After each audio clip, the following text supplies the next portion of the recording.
Hello students, good morning to all.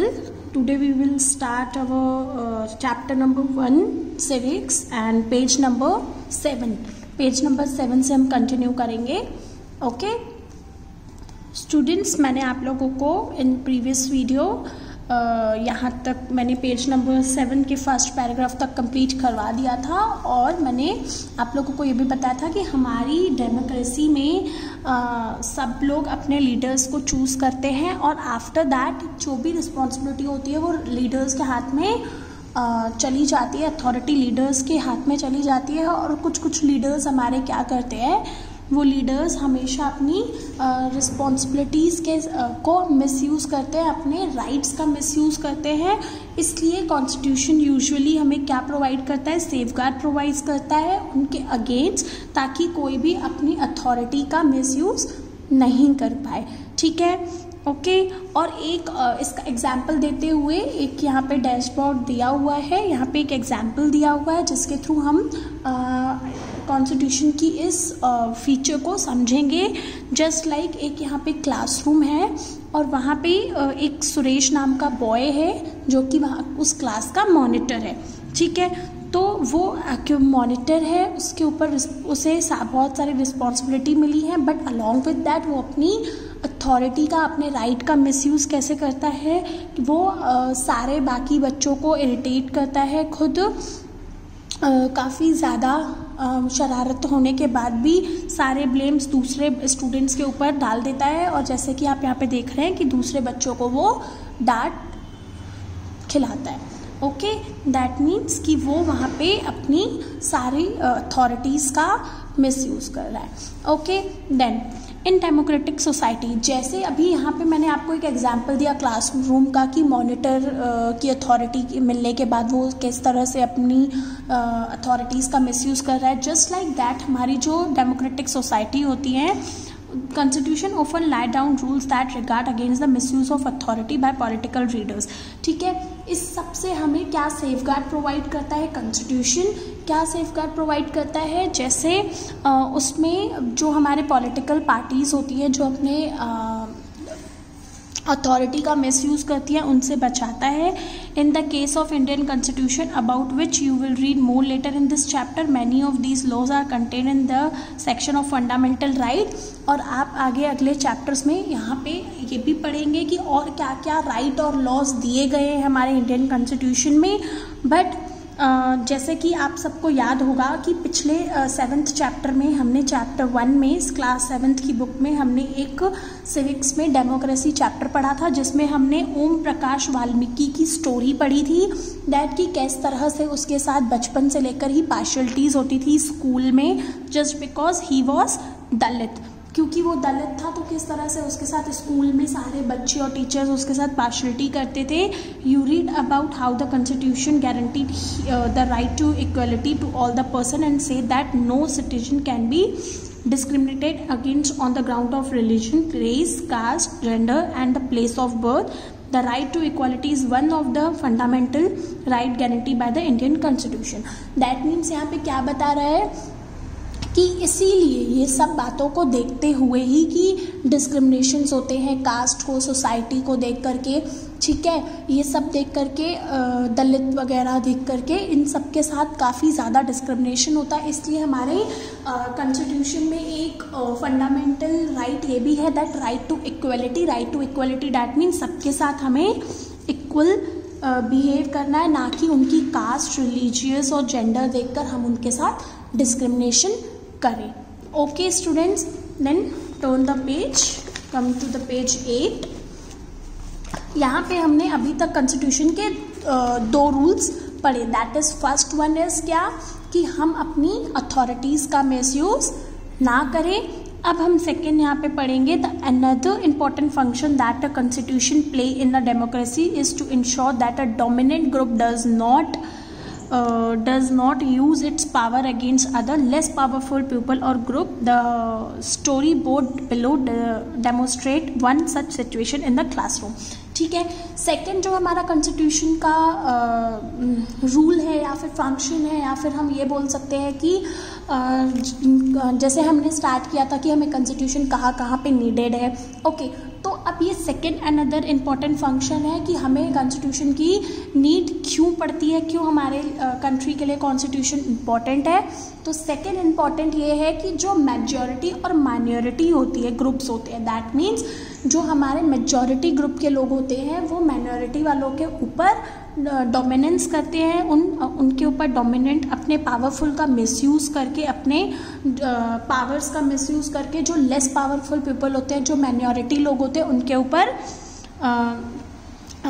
क्या करते हैं, उनको डोमिनेट करते हैं। ओके, तो अब यहाँ पे ये फिर से एक स्टोरी के थ्रू इसका एक एग्जाम्पल समझाया गया है। ठीक है, देखो यहाँ पे स्टोरी आप रीड कर लोगे, बट मैं आपको ये स्टोरी की समरी बताती हूँ। जस्ट लाइक कि एक क्लासरूम की बात है, इनका गेम पीरियड था, बॉयज़ और गर्ल्स थे। जैसे कि आप देख रहे हो कि बॉयज़ सिर्फ, गर्ल्स सिर्फ एक दो ही हैं, बट बॉयज़ बहुत सारे हैं। But her bar her bar boys की चलती थी, हर टाइम वो लोग बॉयज़ ही क्रिकेट खेलते थे। बट आज गर्ल्स ने इनके सामने ऑप्शन रखा that let's play the basketball today. But हमारे जो बॉयज़ थे उन्होंने क्या बोल दिया दैट कि हम नहीं खेलेंगे। और इस सिचुएशन को डील करने के लिए टीचर ने क्या डिसाइड किया, टीचर ने मेजॉरिटी और माइनॉरिटी का डिसाइड किया कि जो ज़्यादा जिन नंबर होंगे बॉयज़ के तो वो गेम खेला जाएगा, जो ज़्यादा मेजॉरिटी जिस गेम को ज़्यादा वोट मिलेंगे वो गेम खेला जाएगा।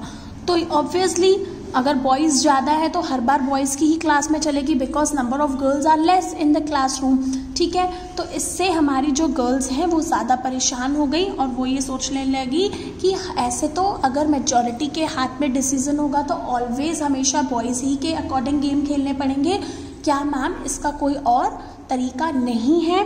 ठीक है, तो जिस तरह से मैंने आपको बताया कि ज़्यादा वोट्स और ज़्यादा मेजॉरिटी के लोग हमेशा जीतते हैं और ज़्यादा जिनके पास नंबर ऑफ पीपल होते हैं उनको हमेशा लेस पीपल लोगों के ऊपर डोमिनेंस करते हैं। जस्ट लाइक दैट हमारा जो डेमोक्रेटिक कंट्री है, हमारी जो डेमोक्रेटिक सोसाइटीज़ हैं, वहाँ पे भी जो मेजॉरिटी है वो हमेशा फोर्सफुली माइनॉरिटी को, उनके इंटरेस्ट को हटा के हमेशा अपने इंटरेस्ट के अकॉर्डिंग उनको फोर्सफुली डोमिनेट करती हैं और उनके अपने डिसीजंस को हमेशा उनके ऊपर हावी कर देती हैं। As above the story board illustrate, every society is prone to this tyranny of the majority. मतलब हर सोसाइटी सिर्फ मेजॉरिटी को ही आगे लाती है। The Constitution usually contain rules that ensure the minority are not excluded from anything that is routinely available to the majority. That means अब Constitution में भी क्या होता है, Constitution में ऐसे rules और regulations को mention कर दिया जाता है ताकि हमारी जो minority लोग भी हैं वो भी आगे है और उनकी भी बात आगे रखी जाए, ना कि हर बार वो majority के हिसाब से चले। Another reason why we have a constitution is precisely to prevent this tyranny or dominant by the majority of the minority. That means हमारा जो दूसरा रीजन है कि हमें एक constitution की नीड पड़ती है, that is ताकि majority लोग minority पे dominate नहीं कर पाए। This can refer to one community dominating another, जिसके हम क्या बोल सकते हैं कि ताकि ये ना हो कि हमारे जो मेजॉरिटी है वो हमेशा दूसरे सोसाइटी पे डोमिनेंट करती रहे, या फिर जो हमारी इंटर कम्युनिटी होती है उस पर डोमिनेंस हो, या फिर कोई भी एक कम्युनिटी के एक मेंबर पे, सिंगल मेंबर पे उसके बाकी के मेंबर्स उस पर हावी हो जाए, या फिर ऐसा ना हो कि एक कम्युनिटी दूसरी कम्युनिटी पे हावी हो जाए। तो to reduce this dominations and हमारे कॉन्स्टिट्यूशन को, हमारी कंट्री को कॉन्स्टिट्यूशन की नीड होती है। Okay, then come to the page 9 here. The third significant reason why we need a constitution is to save us from ourselves. ठीक है, इसका मतलब क्या है, हमारा जो थर्ड रीज़न है कॉन्स्टिट्यूशन का, हमें कॉन्स्टिट्यूशन क्यों चाहिए रहता है, क्यों हमारे लिए इम्पॉर्टेंट है, हमारी कंट्री क्यों कॉन्स्टिट्यूशन को प्रिपेयर करती है, वो ये है दैट कि to save us from ourself. That means हम खुद को बचाएं। This may sound strange but what is mean by this is we might all time feel strongly about an issue that might go against our larger interest and the constitution help us to guide against this. That means कि आप लोगों को ये सुनने में काफ़ी अजीब लग रहा होगा कि हम खुद को खुद से कैसे बचाएं और कैसे कॉन्स्टिट्यूशन बचाएगा। इसका मतलब सिंपल मीनिंग ये है कि हम हमेशा अट्रैक्ट होके आज का सोचते हैं, अभी का सोचते हैं, और उस चक्कर में हम फ्यूचर प्लानिंग्स भूल जाते हैं, लॉन्गर का इंटरेस्ट भूल जाते हैं। जो हाँ, हम हमेशा ऐसा ही डिसीजन ले लेते हैं जो हमें सिर्फ अभी यूज़फुल है, हम लॉन्ग टर्म सोचते ही नहीं है। तो कॉन्स्टिट्यूशन हमें इसमें भी हेल्प करता है, सो दैट हम सिर्फ आज का ना देखकर अपना लॉन्ग इंटरेस्ट खो ना दें। ओके, तो अब वहाँ पे भी आपको ये सिचुएशन को भी एक स्टोरी बोर्ड के थ्रू एक्सप्लेन किया गया है। दैट यहाँ पे एक शबनम नाम की एक गर्ल है जो टीवी देखना चाहती है, बट उसका कल टेस्ट है, राइट। तो उसके मन में क्या आ रहा है दैट कि मुझे कल मुझे पढ़ाई भी करनी है, बट वो टीवी भी उसे देखने का मन होता है। तो एट दैट सिचुएशन वो क्या करती है, वो काफ़ी परेशान हो जाती है कि अब मैं पढ़ाई चूज़ करूँ या फिर टीवी। लेकिन उसके बाद वो फाइनली खुद को समझा के क्या डिसाइड करती है दैट कि वो अगर वो पढ़ेगी तो उसका ज़्यादा लॉन्ग टर्म इंटरेस्ट रहेगा। सो दैट वो वहाँ पे क्या डिसाइड करती है दैट कि मुझे अब बैठ के पढ़ाई करनी चाहिए। और फिर यहाँ पे स्टोरी बोर्ड में एक्सप्लेन किया गया है कि वो पढ़ाई करना स्टार्ट कर देती है। ओके, देन सिमिलरली अब जिस तरह से मैंने अभी आपको बाकी के 2 रीजन्स और बाकी के 2 इम्पॉर्टेंट फंक्शन समझाए कि कैसे कॉन्स्टिट्यूशन हमारे लिए काफ़ी ज़्यादा इम्पॉर्टेंट है स्टोरी बोर्ड के थ्रू, जस्ट लाइक दैट यहाँ पे हमारी थर्ड सिचुएशन के थ्रू भी हमने यही समझा कि कैसे कॉन्स्टिट्यूशन हमारे लिए इम्पॉर्टेंट है। ठीक है, similarly the constitution help to protect us against certain decisions we might be take the that could have an adverse effect on the larger principle that the country believe in.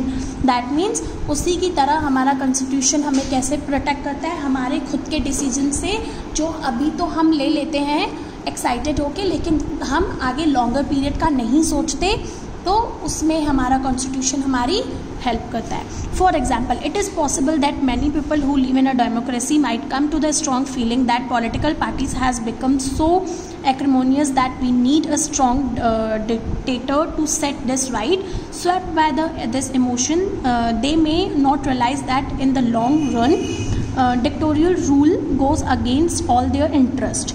Okay, sometimes हम क्या करते हैं, example, हम हमेशा political parties के बातें सुन के, उनके बड़े बड़े वादे सुन के उनसे अट्रैक्ट हो जाते हैं और उनकी तरफ अट्रैक्ट होके हम उन्हें चूज़ कर लेते हैं। बट एज हम लॉन्ग टर्म नहीं सोचते कि इसके बाद क्या होगा। मतलब अभी तो वो हमें बड़ी बड़ी बातें बोल के अट्रैक्ट कर लेते हैं, बट इन फ्यूचर क्या वो अपने वर्ड्स पे रहेंगे। तो ऐसे सारे हमारे खुद के ही लिए हुए रॉन्ग डिसीजन से कॉन्स्टिट्यूशन हमारी हेल्प करता है। A good constitution does not allow them of change it's basic structure. That means अगर हम अच्छा कॉन्स्टिट्यूशन बना रहे हैं तो ये स्ट्रक्चर हमें फॉलो नहीं करना पड़ेगा। It does not allow for as easy overthrow of provision that guarantee right of citizens and protect them for freedom. That means along with right to equality हमें हमारा कॉन्स्टिट्यूशन राइट टू गारंटी और right to decision making का भी right देता है, हमें protect करता है। ओके, तो from the above discussion you will understand that the constitution play a very important role in democratic society. तो जिस तरह से अभी हमने 3 स्टोरी बोर्ड देखे, 3 एग्जाम्पल्स देखे, उनसे हमें क्या समझ में आया दैट कॉन्स्टिट्यूशन हमारी डेमोक्रेटिक सोसाइटी के लिए काफ़ी इंपॉर्टेंट रोल प्ले करता है और हर डेमोक्रेटिक कंट्री के पास अपना एक कॉन्स्टिट्यूशन होता है। Okay, next topic we will continue in next video. Thank you.